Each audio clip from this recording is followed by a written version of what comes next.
Hello and welcome to pen coaching classes. मेरा नाम है सजल वर्मा और स्वागत है आप सभी का इस वीक की करंट अफेयर क्लासेस में। और हाँ, रिपब्लिक डे सेल आ गई है। इस ऑफ़र को ग्रैब करने के लिए दिए गए नंबर पर आज ही कॉल करें और 20% तक की छूट पाएँ। चलिए शुरू करते हैं। हरियाणा सरकार ने सरस्वती नदी को पुनर्जीवित करने के लिए आदि बद्री बांध निर्माण के लिए किस राज्य के साथ समझौता ज्ञापन पर हस्ताक्षर किए? तो इसका आंसर है हिमाचल प्रदेश।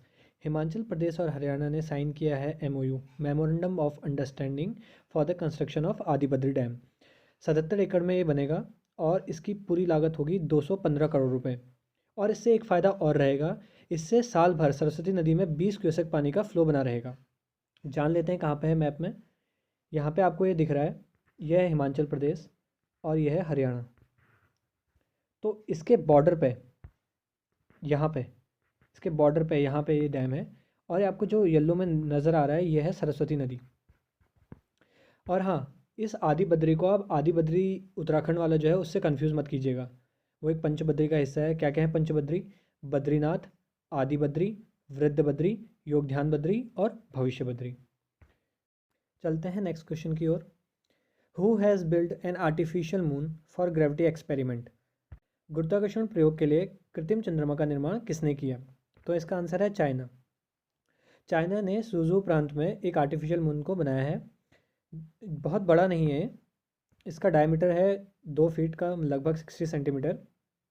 और ये इसके अंदर वैक्यूम क्रिएट करेगा ताकि ग्रेविटेशन फोर्स जो है वो ख़त्म हो सके। और इसकी सरफेस को बनाने के लिए इन्होंने डस्ट और रॉक्स का इस्तेमाल किया है।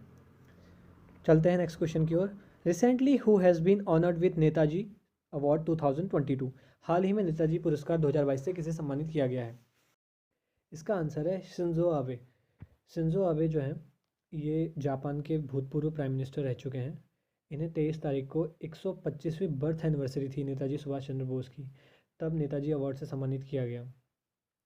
चलते हैं नेक्स्ट क्वेश्चन की ओर। 20वें ढाका अंतर्राष्ट्रीय फिल्म समारोह में किस भारतीय फिल्म ने सर्वश्रेष्ठ फिल्म का पुरस्कार जीता है? सर्वश्रेष्ठ फिल्म का पुरस्कार एशियाई कैटेगरी में। इसका आंसर है कोजंगल। कोजंगल एक तमिल मूवी है जिसको डायरेक्ट किया है PS विनोद ने। और इसी मूवी को मिला है 20वें ढाका अंतर्राष्ट्रीय फिल्म समारोह में सर्वश्रेष्ठ फिल्म का अवार्ड एशियाई कैटेगरी में। ये कोजंगल जो है, इसका मतलब होता है पेबल्स। पेबल्स जो आप यहाँ पे फोटो में देख पा रहे होंगे, छोटे छोटे पत्थर आपने देखे होंगे इस टाइप के रंग बिरंगे, इनको पेबल्स बोलते हैं। चलते हैं नेक्स्ट क्वेश्चन की ओर। पराक्रम दिवस किस तिथि को मनाया जाता है? तो इसका आंसर है 23 जनवरी। 23 जनवरी को, जैसा आप सब लोग जानते हैं, नेताजी सुभाष चंद्र बोस की बर्थ एनिवर्सरी होती है। उसी दिन को हम पराक्रम दिवस के रूप में मनाते हैं। अच्छा, एक चीज़ और, 23 जनवरी को ही हमारे प्राइम मिनिस्टर नरेंद्र मोदी जी ने इंडिया गेट पर नेताजी सुभाष चंद्र बोस का एक होलोग्राम स्टैचू का अनावरण किया था। यह है वो स्टैचू और कुछ इस प्रकार दिखेगा स्टैचू। ये 3D एनिमेशन से बनाया गया है। तो कहाँ पे है? दिल्ली में, इंडिया गेट के पास। चलते हैं नेक्स्ट क्वेश्चन की ओर। UNDP भारत ने पहले युवा जलवायु परिवर्तन चैंपियन के रूप में किसे नामित किया है? तो इसका आंसर है प्राजक्ता कोहली। प्राजक्ता कोहली जो है, इन्हें UNDP इंडिया की तरफ से पहला युवा जलवायु परिवर्तन चैंपियन के रूप में नामित किया गया है। ये एक यूट्यूबर हैं। इनके यूट्यूब चैनल का नाम है मोस्टली सेन। आपने कई सारी वीडियोस देखी भी होगी इनकी।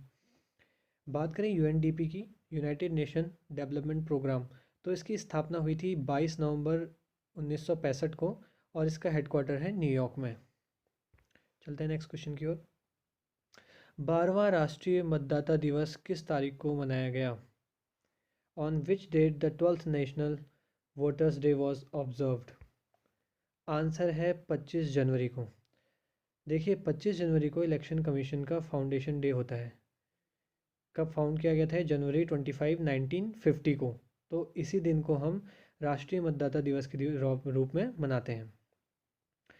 और इस बार उत्तराखंड में चुनाव भी हैं, तो ये एक महत्वपूर्ण क्वेश्चन हो सकता है। इसकी थीम क्या थी?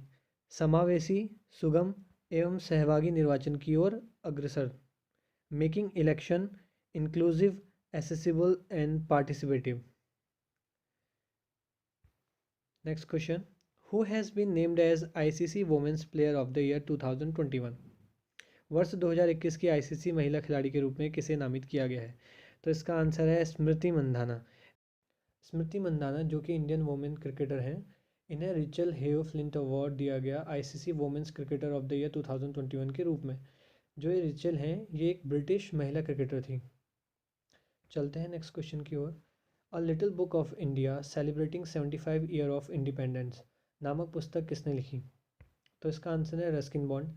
इन्होंने अ little book of India celebrating 75 years of independence को लिखा है। उत्तराखंड की दृष्टि से क्वेश्चन महत्वपूर्ण है क्योंकि रस्किन बॉन्ड जो हैं वो उत्तराखंड के निवासी हैं।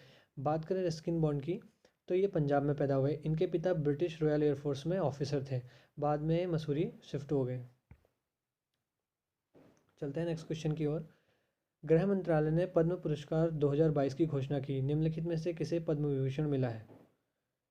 तो इसका आंसर है ऑल ऑफ दीज। इन चारों को पद्म विभूषण मिला है। कौन कौन है? कल्याण सिंह, जनरल बिपिन रावत, प्रभा अत्रे और राधेश्याम खेमका। देखिए जो सिविलियन अवार्ड्स हैं ना उनके बारे में जान लेते हैं। हाईएस्ट सिविलियन अवार्ड जो है वो है भारत रत्न, उसके बाद पद्म विभूषण, पद्म भूषण, पद्मश्री क्रमशः आते हैं।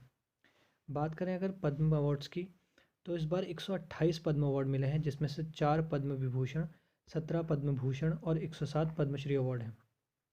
4 जो पद्म विभूषण अवार्ड है ये मैं आपको पहले बता ही चुका हूँ किन किन को मिला है।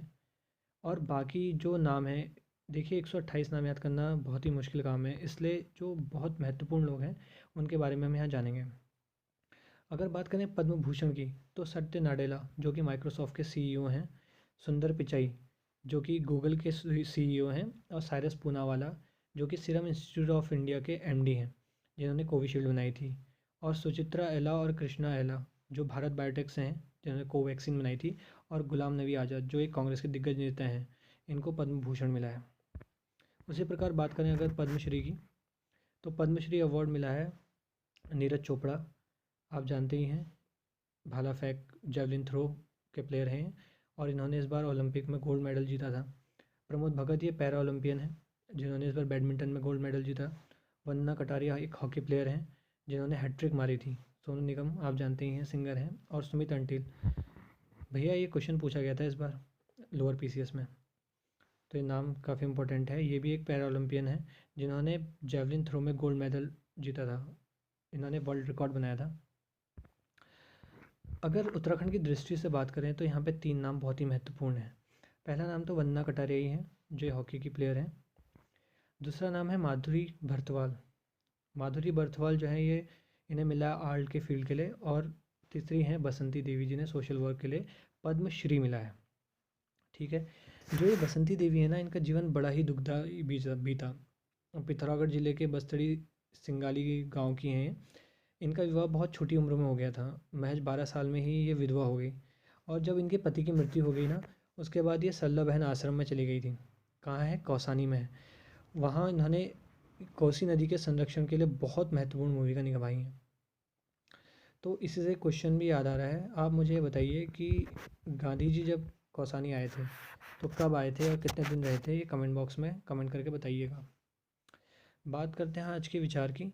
ज्ञान धन से उत्तम है क्योंकि धन की तुम्हें रक्षा करनी पड़ती है मगर ज्ञान तुम्हारी रक्षा करता है। इसी के साथ अपनी वीडियो को यहीं पे समाप्त करता हूँ। धन्यवाद।